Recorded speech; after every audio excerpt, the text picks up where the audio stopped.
Well, eating lunch before I gotta go to work. I got about an hour or so. Alright, so I figured I'd run another story down for you guys. Now this one can transfer. This happened in prison, but it occurs a lot out here on the outside in the homeless community because it's basically the same kind of a setup. You know what I'm saying? Alright, so just follow along.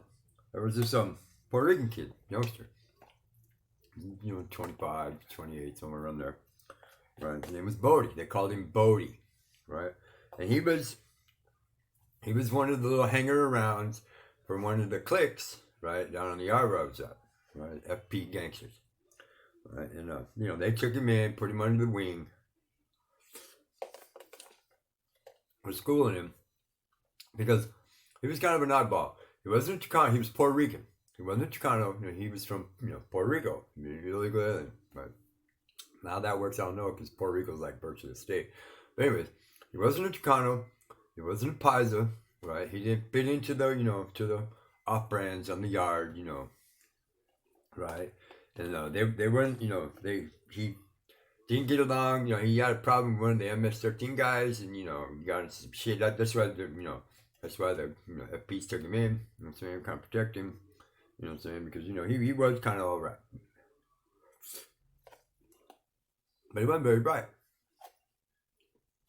You know what I'm saying? Anyway, so he was in with them for a few months, 4 or 5 months, something like this. And they gave him a little shit to do.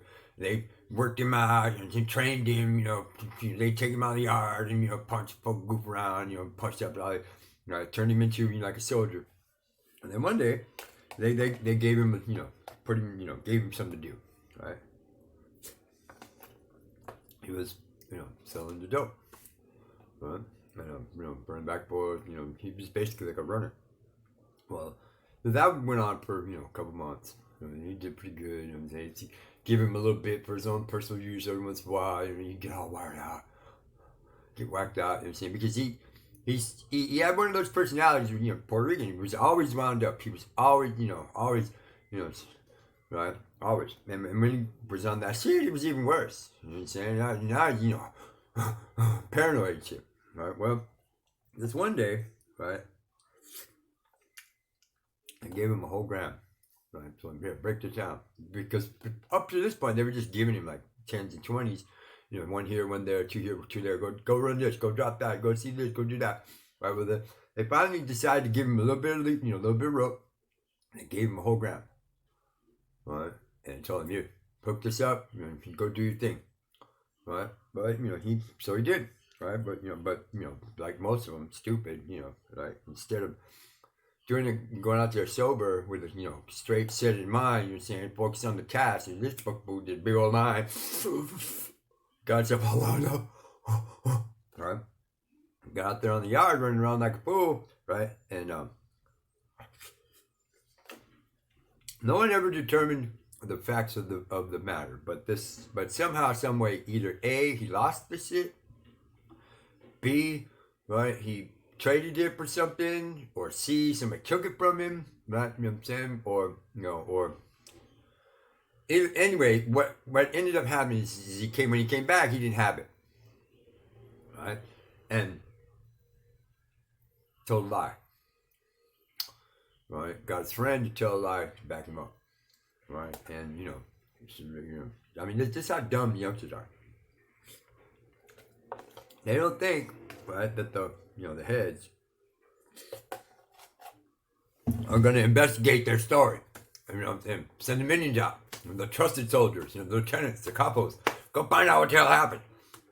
Right?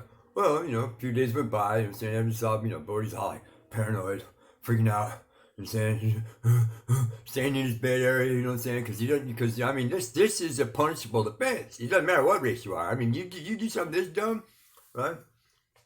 You're going to get hurt. You're going to get beat down. At the very least. Anyway, it's come before, by about a week passed by, and finally, because this all happened on my run. This was on my run. Right? And then, I was in there all the time, and I knew all the gangsters, they lived in the back where I did, that was pretty cool with all of them. right? And I understand, Mexican, right? So I knew what they were talking about, and they knew that I knew that they knew that I knew, right? Right? So so it finally came down to the matter, Sam, where it didn't matter how he lost, didn't matter how he ended up not having it, right? Saying it came down to this point, right? They're good, he's got to be punished. We got to make an example of him. We cannot let this go, right? So that the Paises, saying, and the other, counter cliques, right, and the whites, especially the blacks, because the China's and the blacks compete, tooth and nail. We can't let them see us being weak and let this shit slide. So we got to deal with this, right? And so Bodie, right, being at least halfway lit, spark, got a couple of his brain cells still working, came to this conclusion on his own, with his buddy, right? And so like where I was out on the yard, Sam, I lived on the road where all the heads were, right? So all the smashes and the soldiers were in the building. So after 8 o'clock when they locked the yard down, everybody's locked in for the night. And Sam, they have to wait till the next day, to handle some business, right? Well, they were all in the back talking about it, and somehow, some way, Bodie got wind of what was going down, right? And so he was really scared now because he knew he was the chances of walking away from this were not very good, right? So he fucking, he had, it was weird. I personally, I think he just kept the shit because, for like the last 3 or 4 days, he was just wired for sound. So like that night, after they made their decision, right? They sent the wheeler over, to the next building for the smashers to handle this business at breakfast, right? Well, that night, and so there was a couple guys on my run that worked the graveyard shift at the kitchen. They worked, what they call first shift. They went at 2 o'clock in the morning, and they did all the breakfast and stuff. They cooked breakfast and they started, prep work for the lunch, right? Well, there's like a couple, 2, 3 of them on the run. Well, and everybody's asleep. And except these, couple, 3 guys that are getting up, and the cops come in, tap them on their bed. Hey, you gotta get ready for work, bro. And so they were getting all ready. Well, one of the white guys, John, right, and saying he noticed, some kind of weird activity out of Bodie, right? And was watching him and shit while he was getting ready for work. And so when they all were ready to work, and like 15 minutes before they go to work, right, they all went up to the door, and they were standing there waiting. I mean, Bodie was there waiting with him. He's paranoid. He was like, right? And so when the cop came to open the door, let him out, they, the kitchen workers went to go, and Bodie went with him, and the cop's like, hey, wait a minute, where are you going?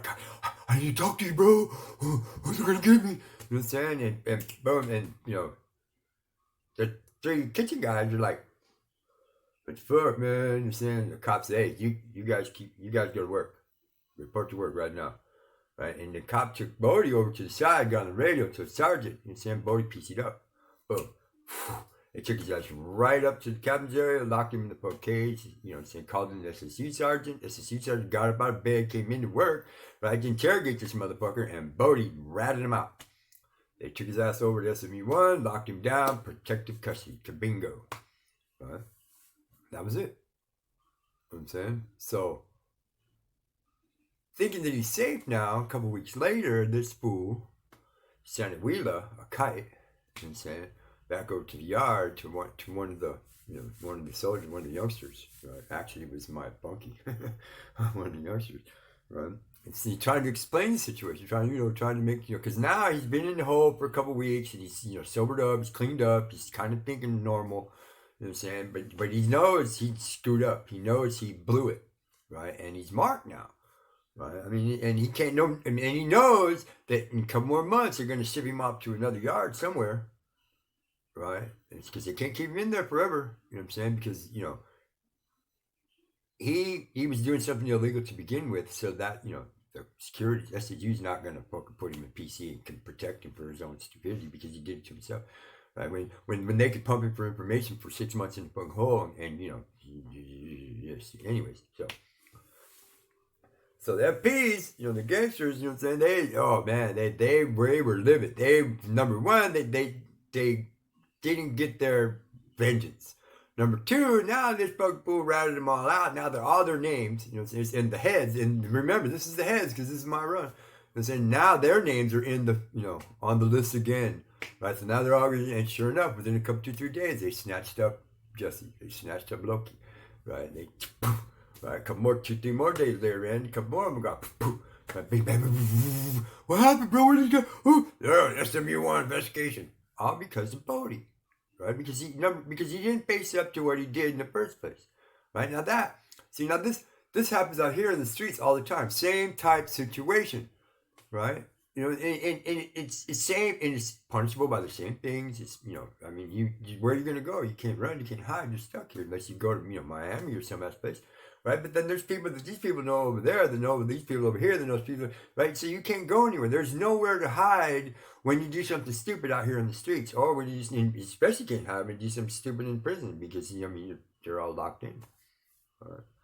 Anyways, it's just another glimpse, into the life, right, inside, right, and how dangerous and how stupid you can make it for yourself by doing something stupid because you have old habits that you can't break, right? Because you're too dumb to know that you can't act this way. That's me, Ron.